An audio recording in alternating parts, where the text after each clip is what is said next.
நண்பர்கள் அனைவருக்கும் வணக்கம். இன்னைக்கு நம்ம அந்த வீடியோல சற்று முன் வெளியான ஒரு முக்கியமான அப்டேட் பத்தி தான் பார்க்க போறோம். அதாவது மீண்டும் மீண்டும் நிலநடுக்கம், மக்கள் அலறி அடித்து ஓட்டம் அப்படின்னு சொல்லிட்டு ஒரு தகவல் வெளியாகி இருக்கு. ஏற்கனவே தமிழகத்துல வேலூர் மாவட்டத்தில் 4 முறை நிலநடுக்கம் வந்துள்ளது.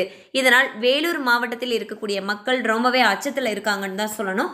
தற்பொழுது இலங்கை கொழும்பு அருகே நிலநடுக்கம் ஏற்பட்டுள்ளது.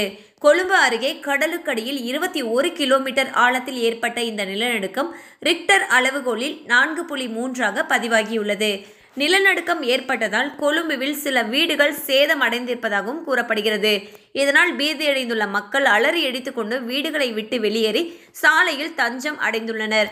ஸோ பார்த்தீங்கன்னா கடந்த சில வாரங்களாகவே நிறைய இந்த நிலநடுக்கம் பற்றின நியூஸ் கேள்விப்பட்டுட்டே வந்துட்டுருக்கோம். தமிழகத்தை பொறுத்த வரைக்கும் வேலூர் மாவட்டத்தில் 4-5 முறை தொடர்ச்சியாக நிலநடுக்கம் ஏற்பட்டுக்கிட்டே இருந்துச்சு. இது அந்த பகுதி மக்களிடையே பெரும் பீதியையும் அச்சத்தையும் ஏற்படுத்தி இருந்துச்சு. தற்பொழுது இலங்கையில் கொழும்புவில் பார்த்தீங்கன்னா நிலநடுக்கம் அறியப்பட்டிருக்கு. இதுவும் பார்த்தீங்கன்னா அந்த பகுதி மக்களிடையே ரொம்பவே பெரும் அச்சத்தை ஏற்படுத்தியிருக்கு.